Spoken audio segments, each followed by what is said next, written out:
I am Jasmine Allender, Dean of Humanities and Professor of History here at University of California, Santa Cruz. And I would like to begin this evening with our land acknowledgement.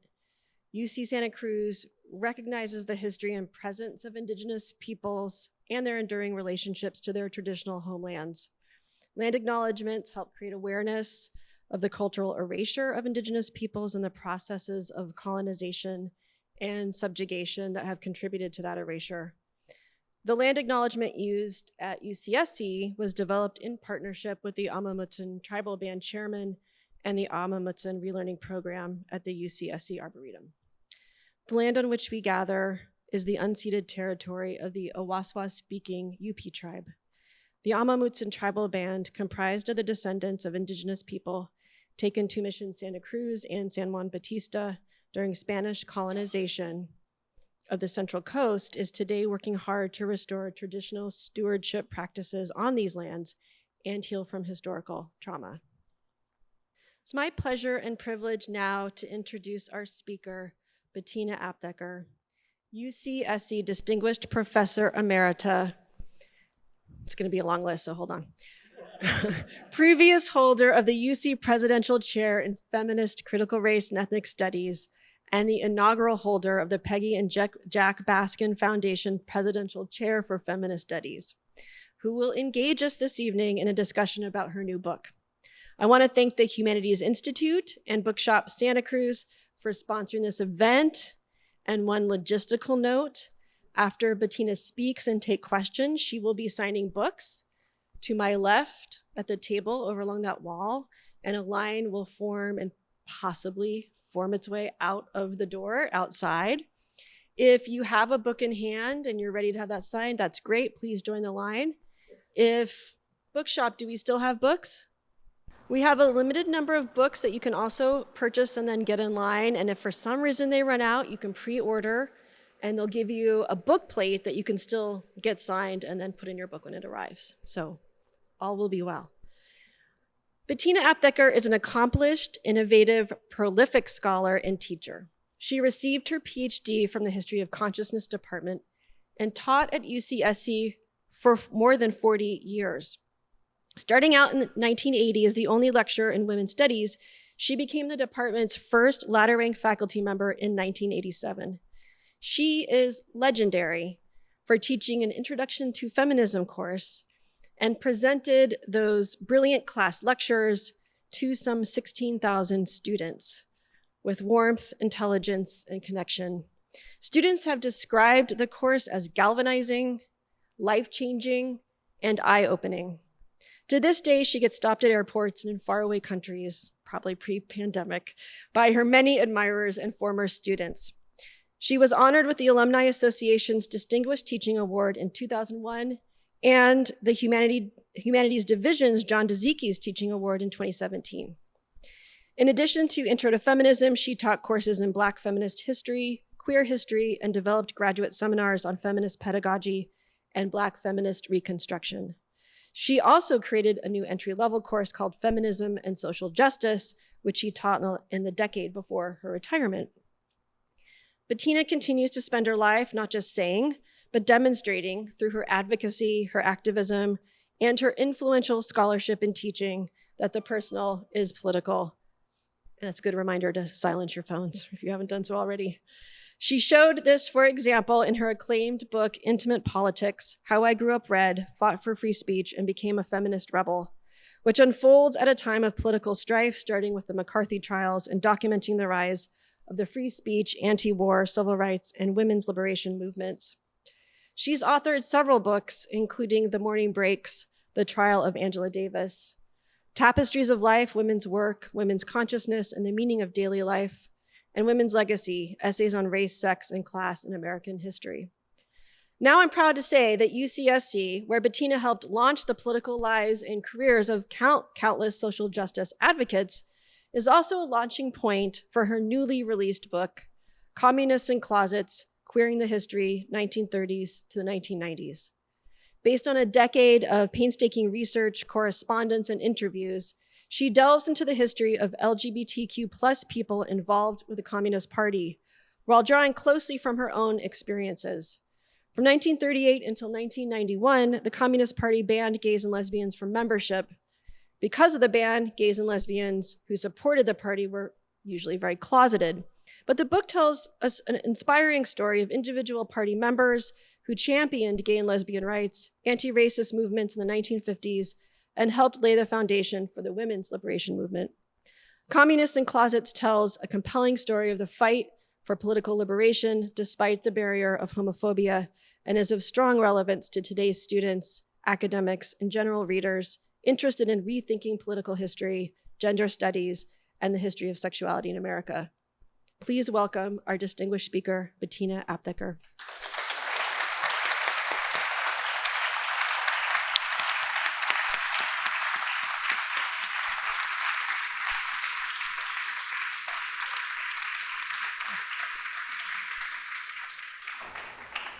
Okay, so thank you, Dean Allender, Jasmine, for your beautiful introduction. I really, really appreciate it. And thank you all so much for coming out this evening. It's a beautiful night, and we'll leave the doors open, which helps with ventilation a great deal in this room. I'm filled with so much gratitude and so much love. I want to thank a few folks who made tonight happen. Irena Pollack and Jessica Guild from the Humanities Institute, Carrie Napoles from the Humanities Division Development Office, Correll Center from Bookshop Santa Cruz, and the crew that's here from Bookshop Santa Cruz. I don't know everybody's name. And also I want to thank the owner of Bookshop Santa Cruz, Casey Prati. I've done a lot of programs with her. She's been fabulous. And the bookstore is kind of really a community center for us in a wonderful way. Writing Communists in Closets was very much a collective project. And you will read in the acknowledgments that many of the people I am indebted to who shared their archival materials with me from their own allied research on the archivists at various institutions throughout the country. I'd like to give a shout out to Julie Allen, who's here tonight, who came down from Oregon, she's right there, with her longtime partner, Cedar, and a friend from San Francisco, Cohen, I remember them, Jocelyn Cohen. And because she wrote a wonderful study of two lesbian communist women, Grace Hutchins and Anna Rochester. And it's called Passionate Commitments, excuse me. And it came out a number of years ago. And she also knew one of the main subjects of my work was a woman named Betty Millard. And I'll talk with you a little bit about Betty Millard a little later. So Julie not only interviewed with me, emailed with me, and we Zoomed together, but she also sent me archival material that she had collected, which was incredibly generous and really helped me a tremendous amount. I also, is Olivia Millard here? I don't know if she's here, if she made it. Olivia, are you here? There you are. Hey, okay. So this is a shout out to Olivia Millard, who lives here in Watsonville and was Betty Millard's niece. Oh, you know, a historian's wet dream.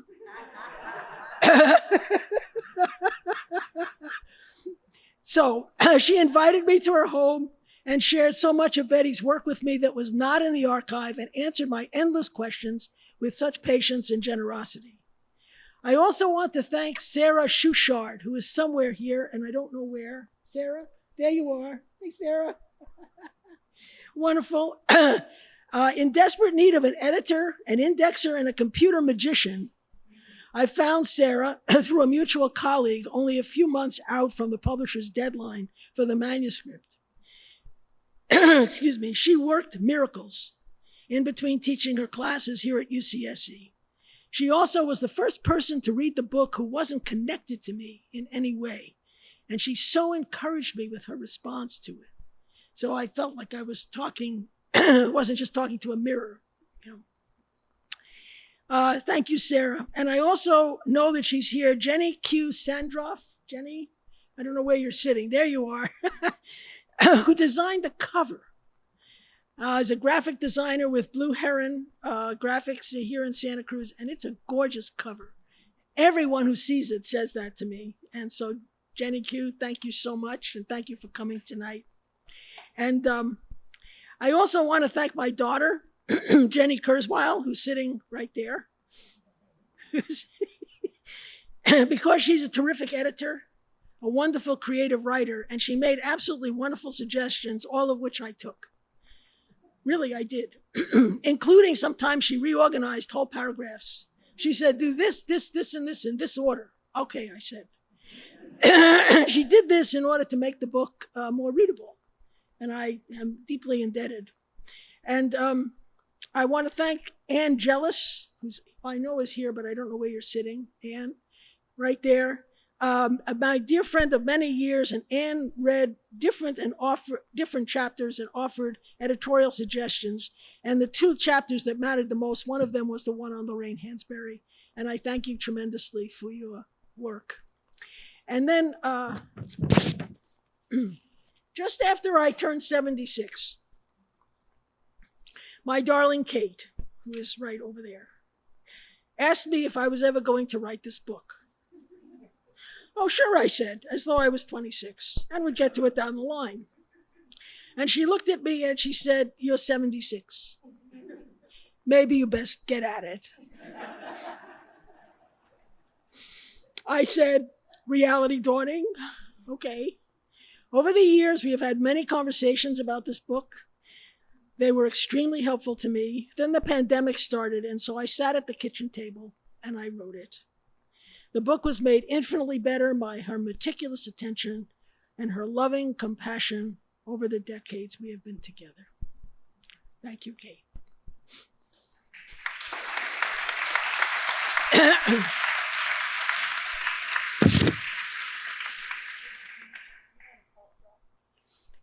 Then what'll happen, I'm going to drink my water.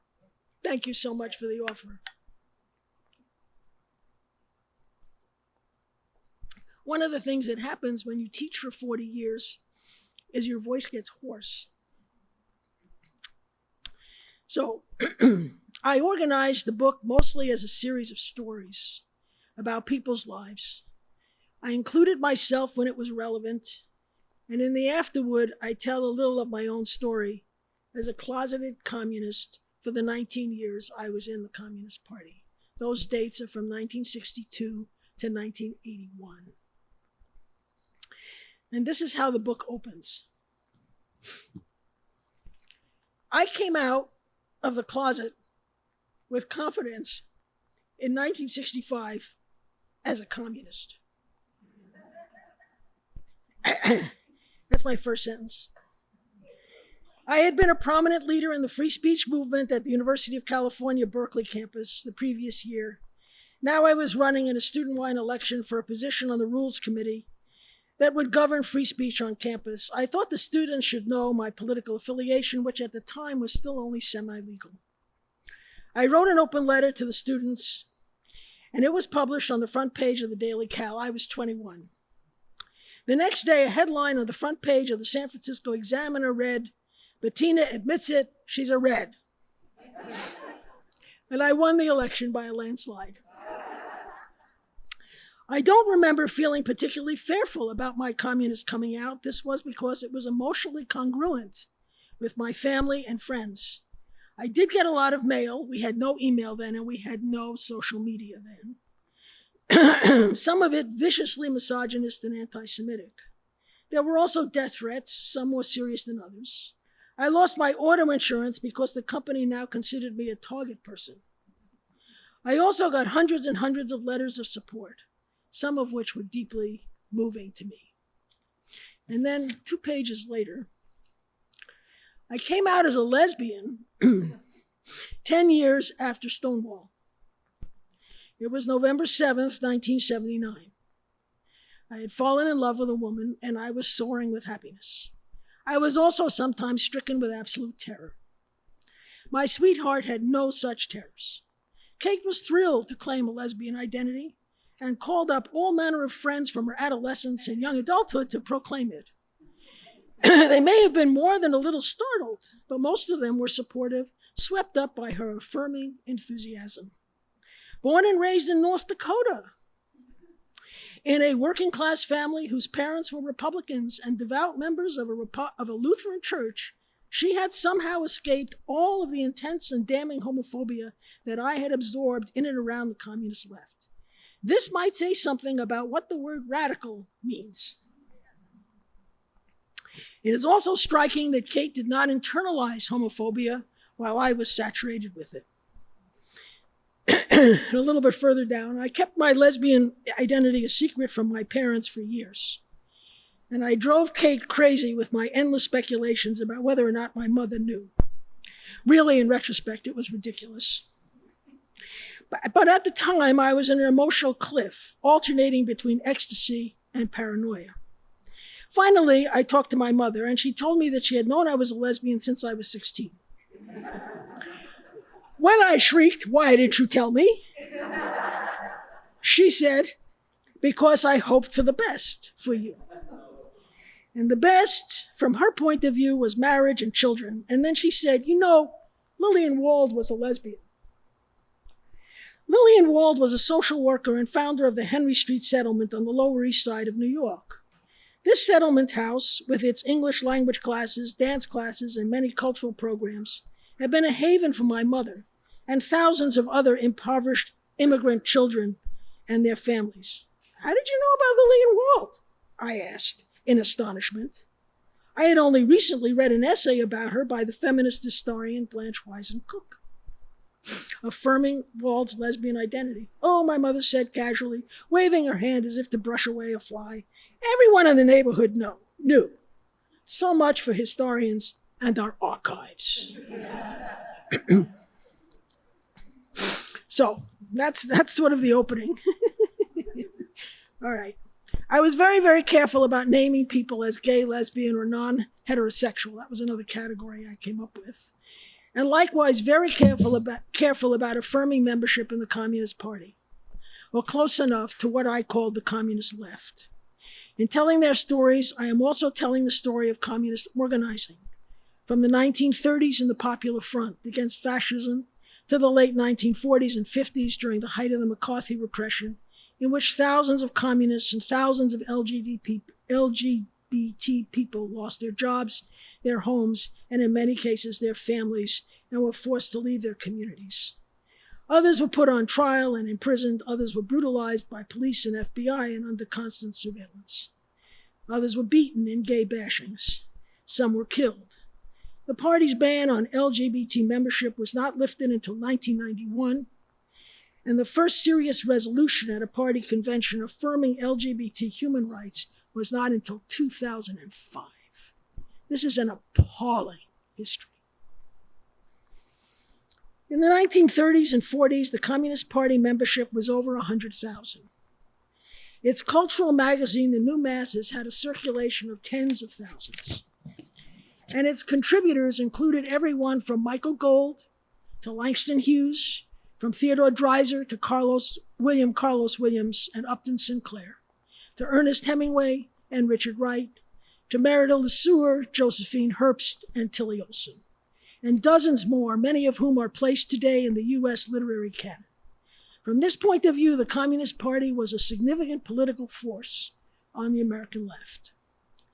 In spite of this party's homophobic ban of 60 years, individual queer members of the party made astonishing contributions, and Jasmine very, very astutely already mentioned those in terms of the different liberation movements. Queer communists were teachers, artists, poets, playwrights, composers, journalists, social workers, union and community organizers. This queer presence is an essential part of communist and radical history in the United States, even it has been denied or euphemisms are employed to avoid using the word communist. It's really amazing to me about people not wanting to use the word communist. Still, like this bogeyman or something, you know? Okay. And queerness is so often erased. So you get this double closeting effect in terms of how things are written. The history is so rich, the lives of our queer communist revolutionaries so precious. These are stories that should be held close to our hearts. And there are so many more people who need to be found and their stories excavated. This book is just a small beginning. It's really just a small beginning, and it's what I could do as one individual, working in summers and off seasons and so forth and sabbaticals when I wasn't teaching. What I do is I tell short, abbreviated biographies of some, and I tell longer stories and whole chapters devoted to others. So I'm just going to share some of the stories with you and read from the book. Mark Blitzstein, 1905-1964, was a composer, concert pianist. He was of Jewish heritage. He collaborated with Bertolt Brecht and Kurt Weill, turning the Threepenny Opera into a hit musical when it opened on Broadway. I doubt many of you have heard of Mark Blitzstein. Am I right? No. Okay. He was also the mentor for Leonard Bernstein. He wrote the operatic score for The Little Foxes, written by the playwright Lillian Hellman. He joined the Communist Party in 1939. He left it about 1948. And he always held to his same radical, anti-fascist, anti-racist views. He became an overnight celebrity in 1937 when his opera, The Cradle Will Rock, opened in New York amid controversy and chaos. It was set for an opening at a Broadway theater. It was canceled by the theater management at the very last minute. I'm actually reading from the book, but I typed it out before.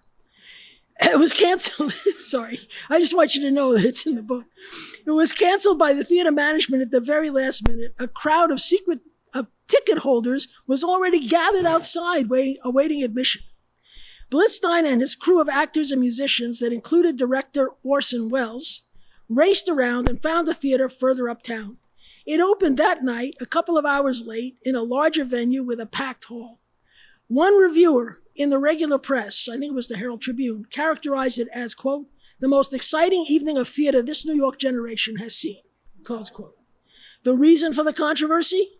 The opera supported the right of the steel workers to organize a union and to strike until their demands were won. In the early 1960s, Blitzstein was commissioned by the Metropolitan Opera to compose a work. Mark decided the opera would be based on the case of Sacco and Vanzetti, two working-class anarchist Italian immigrants framed on a murder charge and executed by the state of Massachusetts in 1927, despite a massive movement for their exoneration. It is a very dramatic story, making for great opera, especially in the hands of a master like Mark Blitzstein. He had retreated to the island of Martinique to finish it. One evening, he left the house where he was staying and cruised the local bar looking for gay companionship. He encountered a fisherman and arranged for a rendezvous in a nearby alley. In the alley, he was set upon by three men, all of them from the same fishing vessel, and he was viciously beaten in what can only be described as a gay bashing. He managed to stagger out of the alley to summon help and lived long enough to identify his attackers. He died as a result of a ruptured liver. It was January 22nd, 1964. Leonard Bernstein was grief-stricken. He was conducting the New York Philharmonic on the night of January 23rd. He concluded the program with Beethoven's Eroica Symphony. The next morning, a reviewer wrote, the work was performed as if Bernstein was rewriting Beethoven as he went along, in order to express his personal grief that was unbearable in its anguished, frenetic intensity. Thinking of Mark Blitzstein's death at the hands of the very working-class men to whose liberation he had devoted his life, and feeling Leonard Bernstein's raw grief, I thought of the Kaddish in Jewish tradition. At its conclusion, we say, may his memory be for a blessing. David Graham Du Bois, 1925 to 2005, was a dear friend I had known since childhood. He was Shirley Graham's youngest son, and when she married W.E.B. Du Bois in 1951, he took Du Bois's name on as his own. David was a radio journalist based in Cairo for decades and editor of the Black Panther newspaper in Oakland when he returned to the States in 1973 to help out those folks who were decimated by police violence and incarceration. He was an African liberationist whose home in Cairo was a center for social and political gatherings. He interviewed Malcolm X at length during his visit to Cairo in 1963 for a conference on Arab-African unity.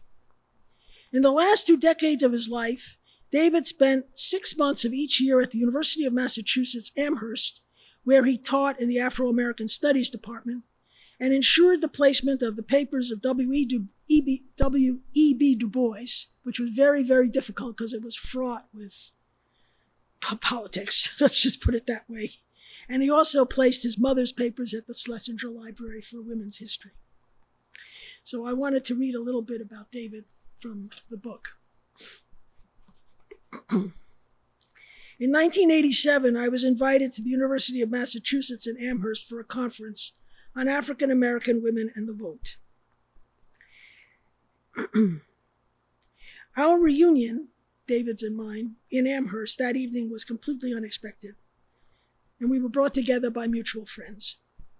My heart began to race as we fell into each other's arms, hugging, laughing, crying, and kissing each other all at the same time. When we finally stepped back and caught our breaths, the first thing David said to me was, "You know, I am gay." And the truth is, no, I didn't know. And then he proceeded to tell me about his life in Cairo, where he had lived since 1960. He loved the city and the easeful release he felt from the virulent everyday racism in the United States, even as homophobia kept him deeply closeted. I knew that he felt safe coming out to me because he knew that I was a lesbian. It was a joyful outburst on his part. It felt as though he had been holding his breath for a very, very long time. From then on, we stayed in close touch with each other. And David lived on Nile Street in this beautiful house that overlooked the river, as I described before. He died, I would just want to say, in 2005 after a prolonged struggle with emphysema. I spoke at his memorial service at the University in Massachusetts. I did not say he was gay.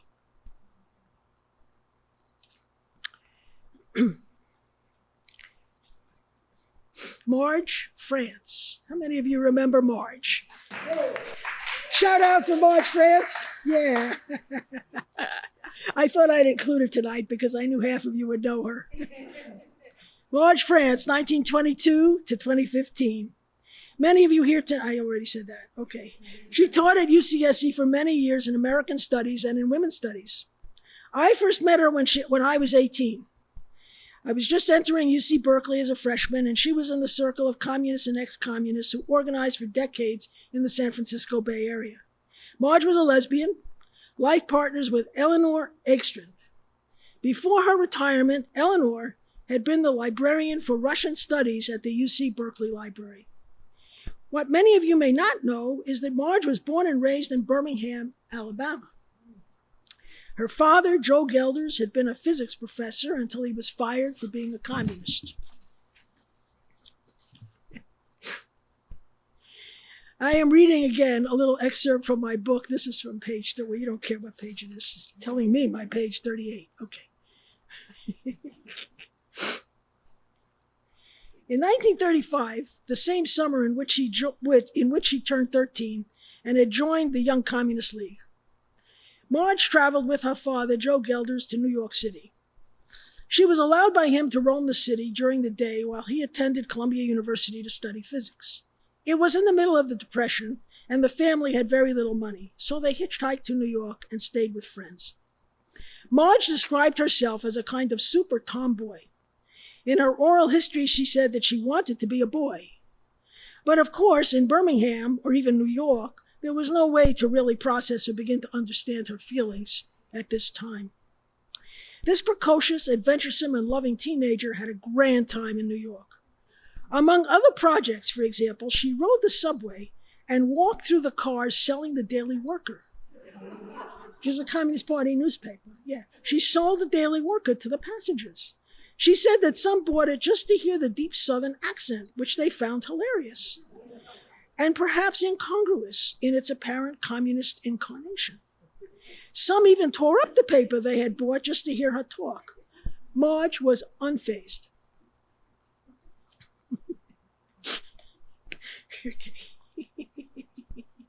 As a young woman, Marge traveled all over the South as a communist organizer in anti-racist movements and union campaigns.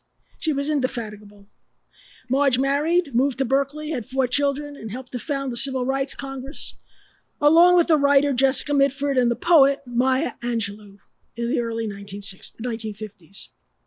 Marge also loved learning, and while her education was in starts and stops and spurts, she eventually graduated from UC Berkeley while Eleanor took care of her younger children. And then they moved to Boulder Creek. Marge entered the History of Consciousness program, earned her doctorate, and began her teaching career. She taught her life experiences, including courses on McCarthyism, the 30s, and radical women. Hundreds came to her memorial service at the Music Recital Hall in 2015. Eleanor was considerably older than Marge and outlived her. She was a Quaker, an advocate for peace and social justice. Her brilliant mind, ever alert, I visited her at her apartment here in Santa Cruz about 6 weeks before her death. And I'd like to just share a little bit of that with you. I spent the afternoon with Eleanor.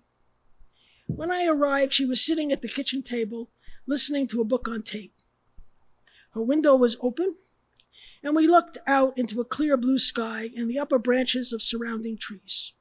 Donald Trump was running for president, and Eleanor was a passionate supporter of Hillary Clinton. We talked about politics and books and about Marge, and we laughed, and her blue eyes still sparkled behind wire-rimmed glasses. I was uplifted for weeks following our time together. Eleanor died in her sleep on November 6, 2016. Her mind was lucid, clear, and full of humor to the end. She was 108 years old. Sometimes I choke up, because I really love these people. Harry Hay. Yes? Some people? Good old Harry. 1912 to 2002. Was the founder of the first gay rights organization in the United States called the Mattachine Society in 1951, which is a heck of a time to found a gay organization in the United States for civil rights. He was a Communist Party member from 1938 until 1951, when he resigned, knowing that his gay identity was incompatible with party membership. But even after he resigned, the party leadership in New York, in a thoroughly mean-spirited gesture, expelled him to prevent them from ever being able to rejoin. Harry was a musicologist, an erudite Marxist scholar, a screenwriter, a union organizer, especially of farm workers in his younger days in the Central Valley, an anti-fascist who, among many other activities, raised money in Los Angeles to help Jewish refugees fleeing Hitler. He was charismatic, funny, loving, and adored being gay. He just adored being gay. Nevertheless, wanting to join the party and knowing they would not allow it, he sought help from a psychiatrist. The psychiatrist, circa 1937, advised him to marry a masculine-like woman and assured him that he would be fine. Harry wooed a communist woman who was 6'1" in high heels. I think that was the masculine quality. He knew from the picket lines who he liked a lot. Her name was Anita Platke. He married her she was a communist. He married her in 1938. Then he was allowed to join the party. They were married for 13 years, adopted 2 children, and lived in Echo Park, a neighborhood in Los Angeles, well known for being a red enclave. Later in his life, long after his expulsion from the CP, he founded the Radical Fairies, an organization devoted to the joy of being gay, the joy of being alive, and helping men to heal from all of the internalized self-hating homophobia generated by the dominant culture. I fell in love with Harry, listening to his oral history with historian John D'Amelio sitting in the archive room of the New York Public Library.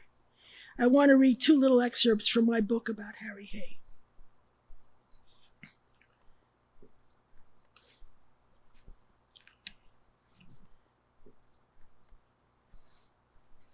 Hay's vision for the Mattachine Society was profoundly radical and deeply influenced by his years in the Communist Party.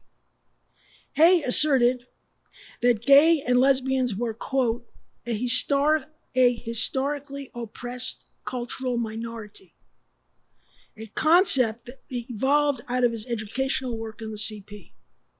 Hay wrote many essays and letters that illustrate a persistent, if sporadic, effort by him to develop a history of sexuality and a unified, this is in Marxist terms, materialist and dialectical theory for understanding what Hay as a Marxist thought of as the historical necessity for gay repression.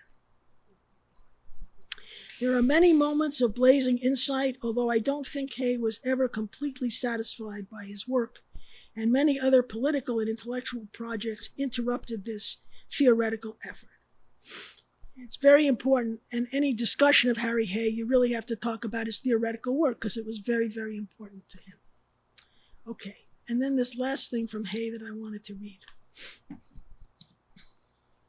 30 years after the founding of Mattachine, in which he affirmed that gays and lesbians were a culturally oppressed minority, he also described us as a separate people.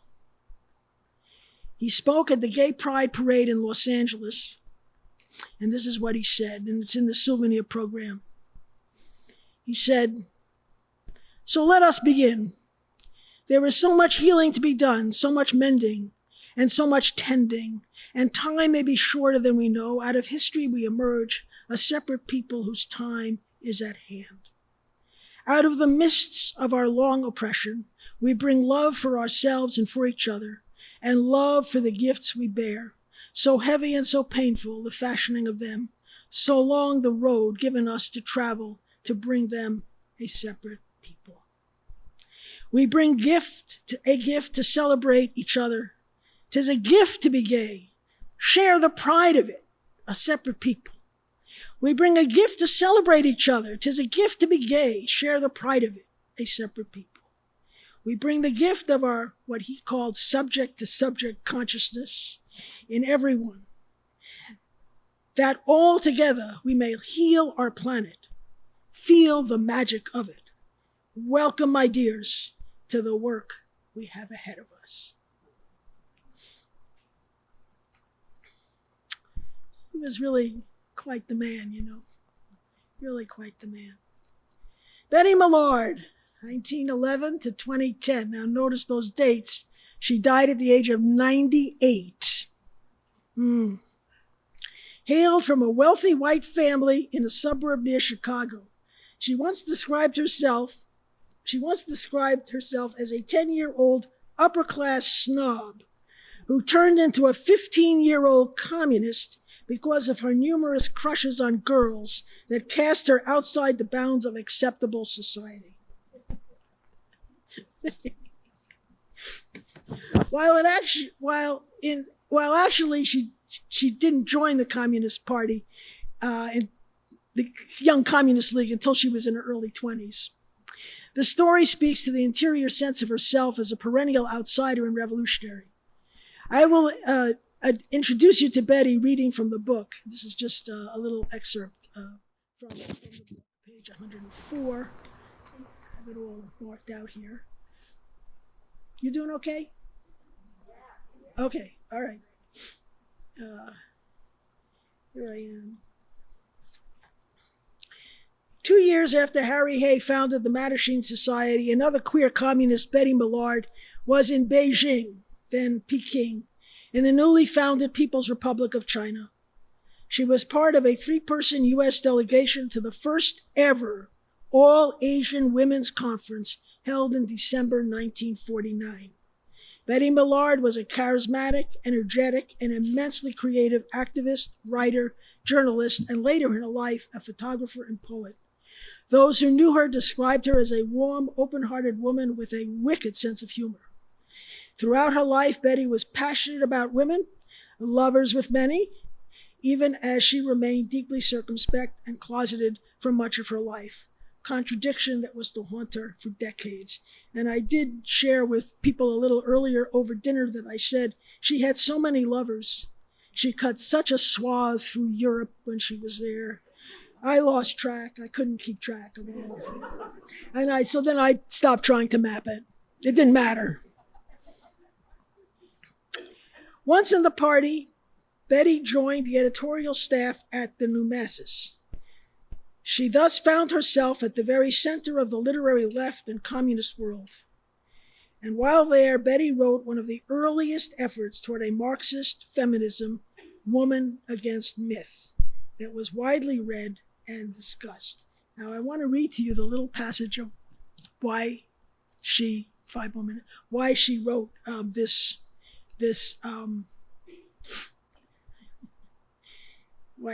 this.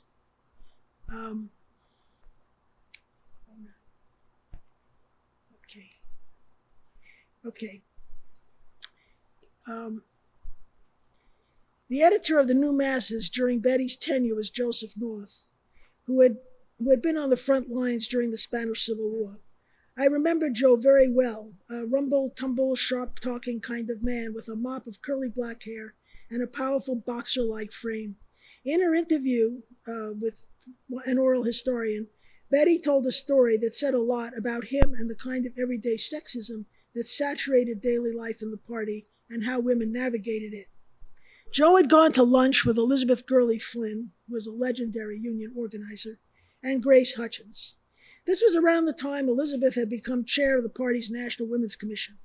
When Joe came back from lunch, he came into Betty's office. He said, "Betty, do you think I'm a male chauvinist?" "Of course not, Joe. Why do you ask?" He said, "Well, I just had lunch with so-and-so. And they said they couldn't understand why there was a masthead full of male names with no women on it for the editors of the New Masses. I told them there was no woman on it among the editors. Elizabeth Gurley Flynn said, "Why, of course there is, Betty Millard." When he presented this to me, I said, "Well, Joe, of course I'm not on the masthead. I'm just a minor editor." I was the youngest. After he left the office, bumming a cigarette on the way out, I started thinking. One upshot was that my name then got put onto the masthead. Another one, I started thinking about the whole question in relation to my life. It was very revealing to me.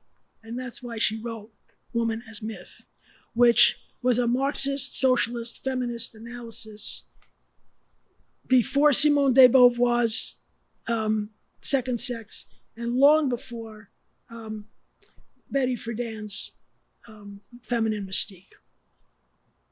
Okay, in the last little time that I have, I just want to say something about the great revolutionary playwright Lorraine Hansberry, who's also in the book. I had more here, but I'm just going to skip it. No, because we need time for Q&A too, so you can ask questions. So Lorraine Hansberry's dates are 1930 to 1965.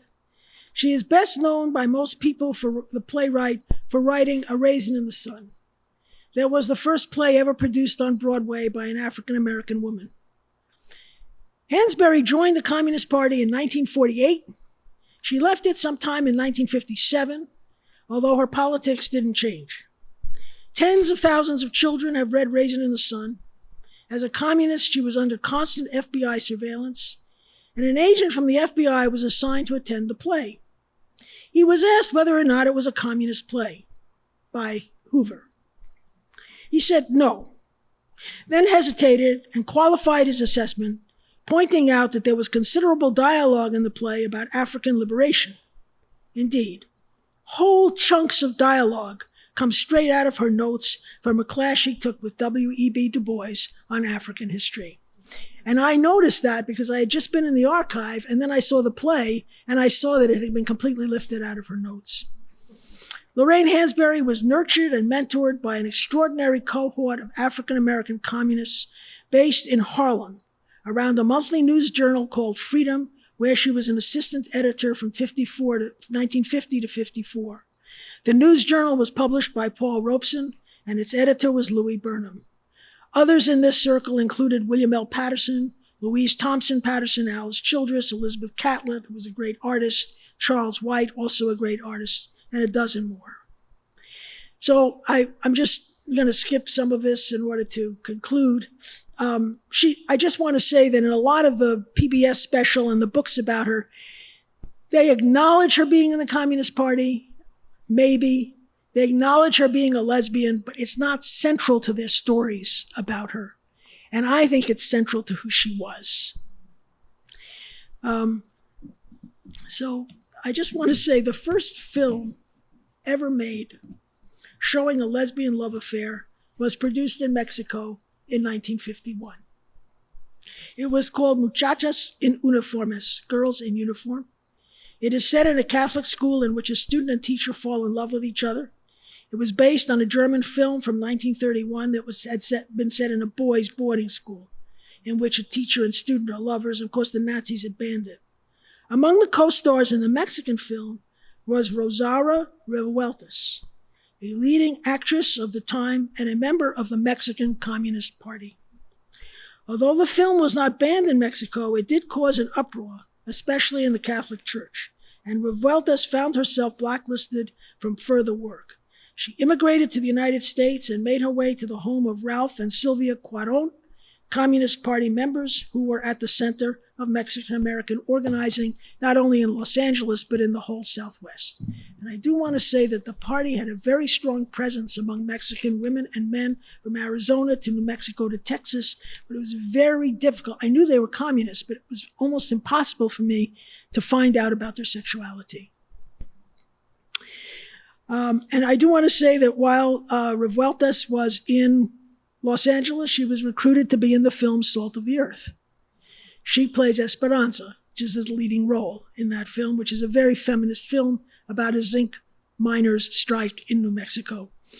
And the United States government was desperate to suppress the film, so they took Rosaura into custody and deported her back to Mexico before the film could be completed, although she was here in the United States legally. So she was blacklisted first in Mexico for being in this lesbian film, and then she was blacklisted in the United States for being in Salt of the Earth. And then when she went back to Mexico, she was blacklisted on both counts. And so she left. And she had a terrific career with Bertolt Brecht for a while and eventually was able to return to Mexico and finish her career as a great actress and performer.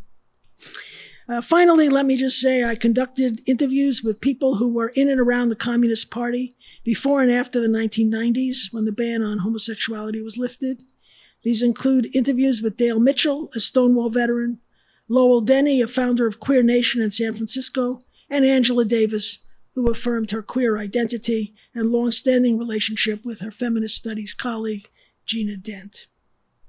And I want to read just one little paragraph from my afterword, which is very, very short little paragraph. It starts the afterword. Writing this book has been a labor of love. It was a way for me to give back to the gay, lesbian, and otherwise queer communists who persevered over generations. Using their wits, skill, ingenuity, grit, and sometimes considerable humor, they marshaled courage, did their best, believed in something larger than themselves.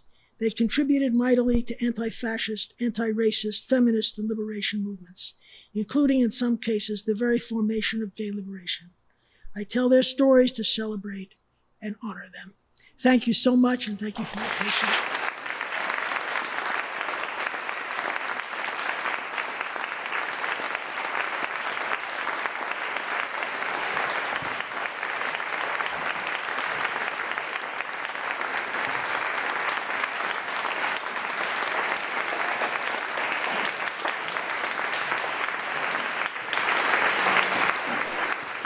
Hello, can you hear me?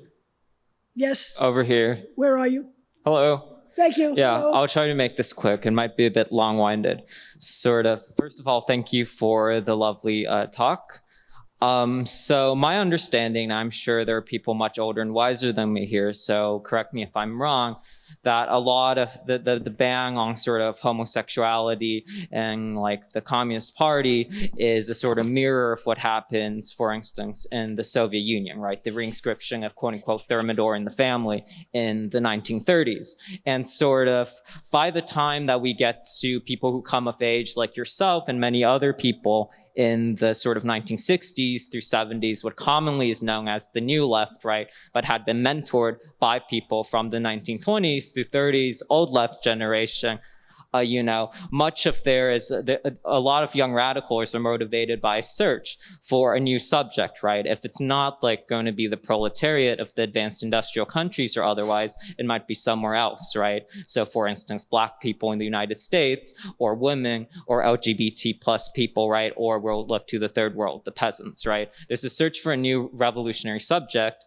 in the 60s through 70s, vaguely, and sort of I'm curious, given your sort of background in the Communist Party, which was very much motivated, given your background in the Communist Party, which very much had a ban on homosexuality from a very long period of time, what lessons are there to be drawn from this sort of experience, and not just yourself, but the many comrades you've mentioned, were drawn by the sort of radicals, students or otherwise, that came of age in the 60s and 70s, where much of the search for a new subject was very much in contradistinction to the globalized Communist Party, to the Soviet Union, right? It was very much up in the air, a certain sort of counter-identification. I hope that makes sense. Thank you.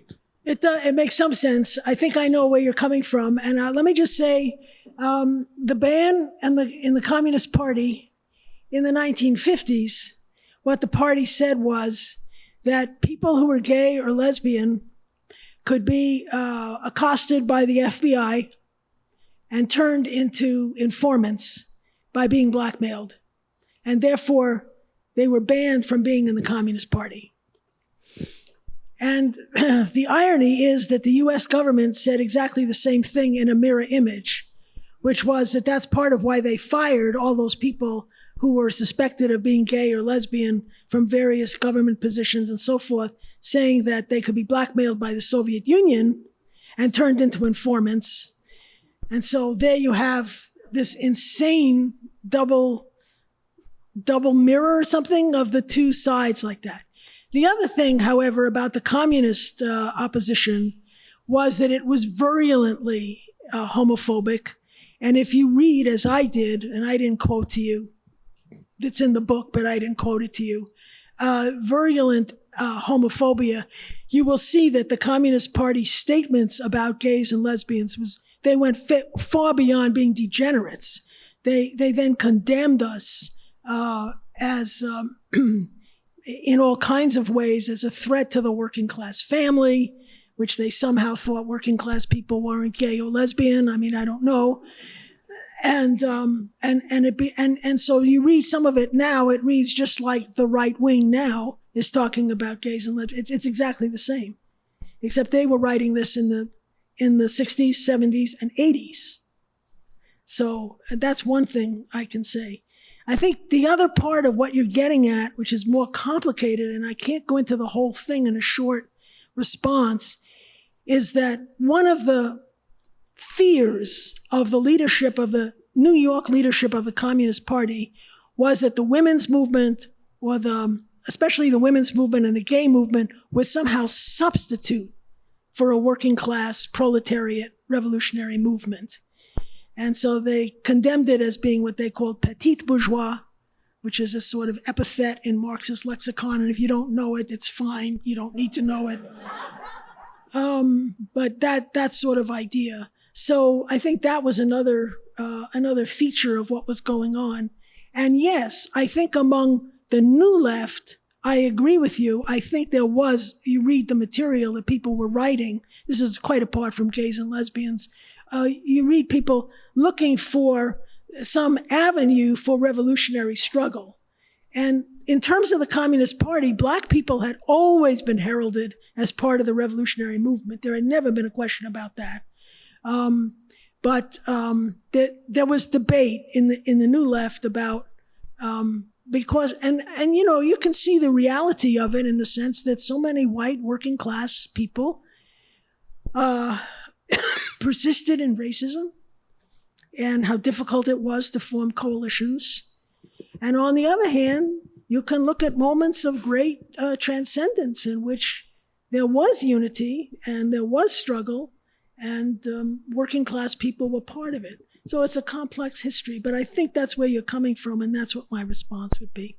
I hope that's responsive to you. I see your thumbs up. Thank you.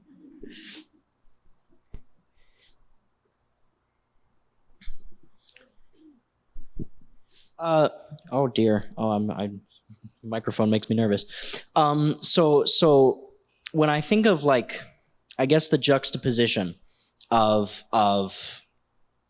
homophobia, rampant homophobia in the left and the communist left in the 20th century, in my mind, I have a very strong impulse to compare that with the present day. And this background does lead to a question, I promise. For instance, in the Philippines, there is a communist insurgency in the countryside of the country, which is, to my mind, a very positive and a very progressive movement. One of the things that is significant about that movement in the world history of the left, and which has been significantly heralded by left-wing elements in that country and around the world, and also has been the cause for a great deal of slander within the Philippines against them, is that they are, or at least they were, this might not be true anymore, I think it is, they are the only people that will perform a gay marriage. You cannot have a legal gay marriage in the Philippines, but you can go into these mass bases of guerrilla war in the countryside, and the communist militants, you can find photos of this. They're kind of these wonderful, surreal photos of happy married couples under an arch of AK-47s with red flags. So my question in relation to this, and I ask this as a homosexual and a communist myself, do you think now, in the 21st century, there is a legitimate hope that the working class movement, the proletarian movement, the communist movement could be the engine also of queer liberation? Or is it necessary that the two are distinct movements? I don't know. And I don't mean to belittle the question at all. It's a very, you're coming from a real place of concern and issue. I think there are many working class people who are gay and lesbian. I think gay and lesbian or transgender, for example, is not limited to some particular class. It crosses class lines.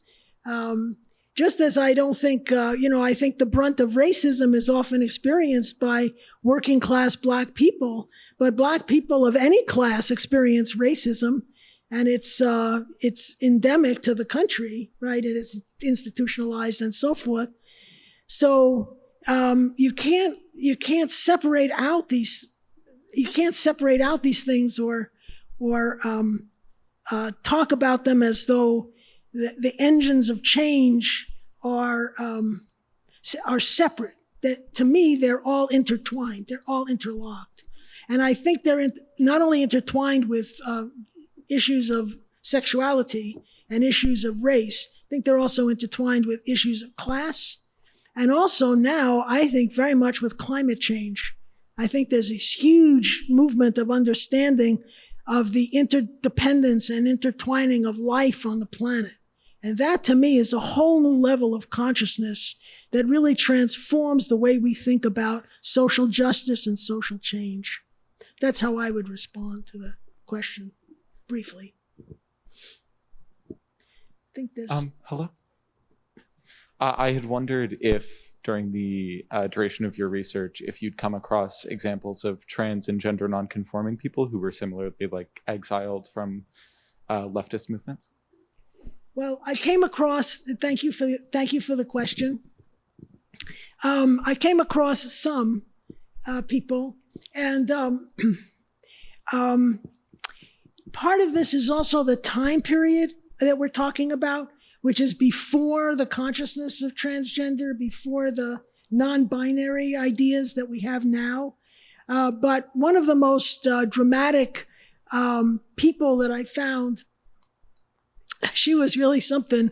Her name is I'm going to mispronounce the French, and Carla has left because she speaks French so well. So maybe somebody else does. But her first name was Storme, Storme, with an accent on the E, and then de la Varsier, but I'm not pronouncing it right, okay? And she was very tall, African-American, who called herself a woman because there wasn't any other terminology at the time that she was could call, but she was definitely transgender. We would definitely call her transgender today. And she has claimed to throw the first punch at Stonewall, which she may well have done. What I did was I did some research about her, and I also talked to the man, you know, the science fiction writer, Sam Delaney. So Sam knew her. And her real name was Mary Davis. And she grew up in his apartment building. And she was a transgender performer in something called the Jewel Box. And so I write about her in the book. And I was in her archive, which is at the Schomburg in New York. And she, after Stonewall, she became active in gay liberation. But she also was a very distinctive figure. And she had a black leather jacket. She was a very distinctive figure, very tall. And she patrolled the village, Greenwich Village in New York. And anytime she saw any display of bigotry by anyone toward anyone, she intervened and stopped it. He was an extraordinary figure. So that's one example. Now, the other very prominent figure who definitely, and then you look at Marge France, right, who felt herself to be a boy but had no way of expressing it. But then there's a very prominent Pauli Murray, who was a very prominent African-American woman who had an extraordinary life. And she's in the book. She wasn't in the Communist Party, so I don't delve greatly into her life here, but there are biographies of her, and she also wrote one herself. And she, I think, is definitely a transgender figure, and a very radical one, and one who did a lot of organizing. And eventually, I think, you can correct me if I'm wrong, I think she became an Episcopalian minister. Am I right? Yeah. And was a very important figure in the left, in the LGBT movement, and also in anti-racist and Black organizing. And oh yes, absolutely. And thank you. And yes, because Pauli Murray helped, thank you, Willow, thank you. Thank you, Willow. Pauli Murray helped Ruth Bader Ginsburg draft the legal basis for women's equality. And Bader Ginsburg actually credits her in her briefs to the United States Supreme Court. Before she was on the court, she argued those cases. Thank you. Yeah. Thank you. Thank you, David. Brown versus Board of Ed. Yes. With Thurgood Marshall. Thank you, Bettina. It's so amazing to hear all this. I wanted to know if you would talk a little bit about your process for researching and writing all this, and also if you want to share what it meant for you in a more personal way. Is that Brooke? It is. Hi. Hi, Brooke. It's so special to be back in the classroom with you, Bettina. Thank you. Brooke drove down from Berkeley after her class was over today, so thank you for coming, Brooke. I really appreciate it. With the mask, you know, I recognized your voice. So in terms of my process with this, it's a certain logical extension from having finished the memoir in terms of personal politics, and knowing that there had to have been, I couldn't possibly be the only queer lesbian. It wasn't possible, you know. But the background for this is I'll just say it briefly, is a wonderful colleague at the University of Massachusetts in Boston, whose name is Aaron Lechleiter, who wrote a book called Love's Next Meeting, which is about gays and lesbians in the cultural left in the United States. Well, before he wrote that book, he was doing a panel at the American Studies Association. And he asked me to participate in it. And I said yes. And then I was in a total panic because I didn't have time to do any kind of research. And I talked to Kate and I said, what should I do? And she said, use your life as the archive, which I thought was a brilliant suggestion, and it is what I did. And then a few years later, so I did that, and I wrote a paper that was called Keeping the Communist Party Straight, 1940s to 1970s. So that was sort of a beginning moment. And then I was at NYU teaching in the Gender and Sexuality Studies department, and they invited me to give a talk that was more or less based on that paper, but to expand it. So I went and I gave the talk, and I thought, a few people, I thought it would be like a seminar with a few people that would show up. And what happened was the place was packed with all these people, and they were all either communists or ex-communists, socialists or ex-socialists, and they were all gay or lesbian or queer or something. And so I did my talk, and then I stood at the podium just like this, and they were arguing amongst each other about what happened and who shot John, you know what I'm saying? Because that's what communists do. They just argue endlessly.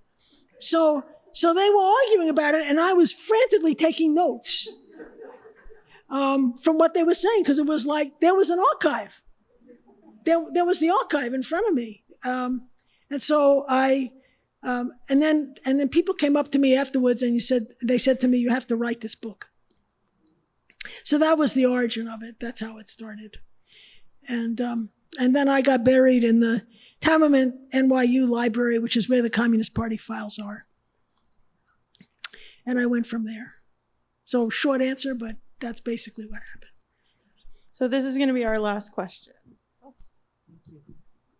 Hi, Bettina. Hey, Marcia. Nice to see you. Thank you for this beautiful talk and for all this wonderful work that you've done. I just wanted to ask a little bit about Leslie Feinberg, and sort of in answer to the question that was back here. Is certainly Leslie was one of the figures that did try to, not in the Communist Party so much, although I think Leslie did have some time in the party. But I wonder if you could say a little bit about them. Yeah, thank you so much, Marcia. That's great. And of course, as a transgender, I mean, you're exactly right. And in answer to the previous question, I should have mentioned Leslie as well, because she's also in the book, but not in a central way, because she was not a member of the Communist, but she considered herself a communist, but she was not a member of the Communist Party. But I wanted to read you this description, which I will find. Just give me a minute to find it, because it's in the chapter on Stonewall. So that's Stonewalled. And so this is an eyewitness account of page, 51. This is an eyewitness account, and then I interviewed the guy who wrote this story. So the Stonewall Uprising is heralded today as the launching of the modern LGBT movement, but there was hardly any public notice of it at the time. The New York Times finally ran a brief story 3 days after it had begun. The Communist Party was completely silent. However, a fascinating account of one communist group's participation provides an inspiring counterpoint. An email to the Gay Socialist Party veteran David McReynolds, which was forwarded to me, came from a gay activist whose name was Jim Forat, who would soon help to launch the Gay Liberation Front. He provided this eyewitness account. In particular, he recalled Leslie Feinberg, a transgender, a communist, who would soon emerge as one of the most important leaders of the movement. And this is what he wrote. Youth Against War and Fascism were the only leftist group that came out the second night of Stonewall. They had these large orange banners. I vividly remember them coming from 6th Avenue down Waverly Place, rounding the corner, led by a friend of mine from the anti-war movement, Leslie Feinberg. She was with a mostly female contingent of working-class women chanting, "Smash gay oppression."